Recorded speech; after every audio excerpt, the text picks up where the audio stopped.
Ever since the Lego version first came out, way back in the late 90s, early 2000s, I've always wanted a Lego Droideka, also known as a destroyer droid.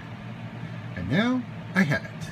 Unfortunately, it's a wee bit smaller than the one that first came out was, and instead of the mechanism for unfolding being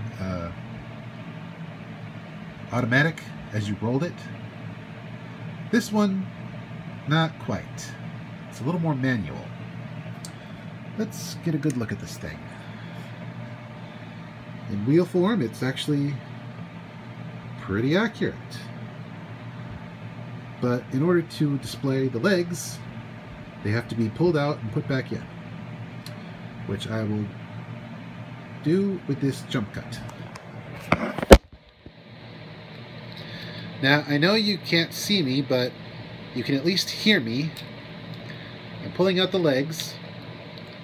Sorry for the opaque scene and not a more visually stimulating scene, but it's all I can do. Okay, the legs are out. So far, so good. Next, we will flip up the head and flip out the arms.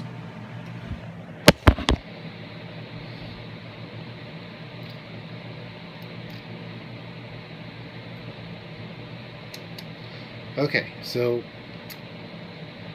what I'm doing is straightening out the arms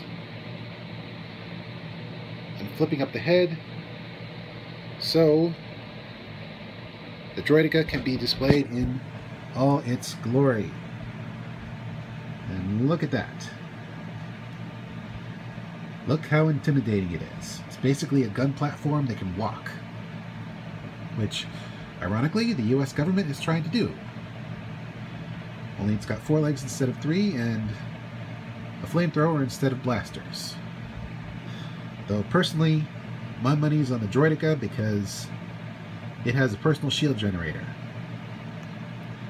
which is depicted as these little grill things, I think.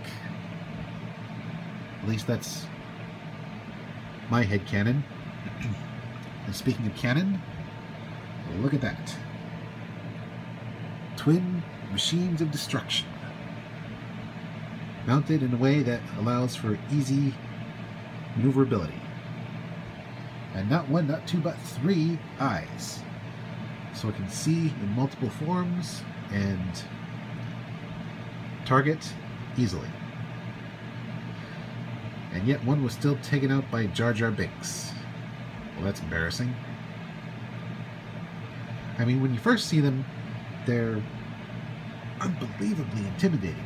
They got the Jedi to back down. And then flippin' Jar Jar shows up. But then again, he's a hero, so he's got plot armor. And look at how smooth its construction is.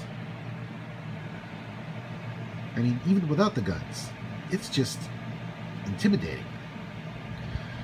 Ironically, the creators of such a machine in the Star Wars universe are the Killiks, which is just a couple letters off from the word kill it. So maybe there's a correlation. Now, I never had a big Droideka, but I did have several small Droidekas, similar to this. Only they were a little more slapdash, and you could actually roll them into balls. This one's more of a display piece. It's sort of bare bones, but pretty decent. It gets the point across. And then we get a little plaque with its stats. You can pause this, try to read it. And we get 25 years of Lego Star Wars. I was pretty much there when it first began. Actually, buying Lego Star Wars stuff was my first experience with odd jobs and layaway. So I have kind of a special historical attachment to Lego Star Wars in general. And now, 25 years later, I get a little piece of that. And trust me when I say, I get a little choked up when I think about those first models. While I may not have gotten any of the Millennium Falcons so far, except for a miniature, which I plan to display again someday, this, while it may not be to scale, will stand proudly alongside my Lego Technic Battle Droid, once I get that out of storage, and all my other models. But until then, this is Mr. J signing out and reminding you, the Force will be with you always. Accept that you have a dark side, but don't let it rule you.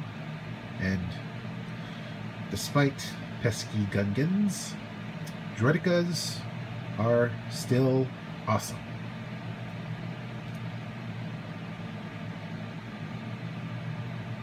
Keep your shields up, folks.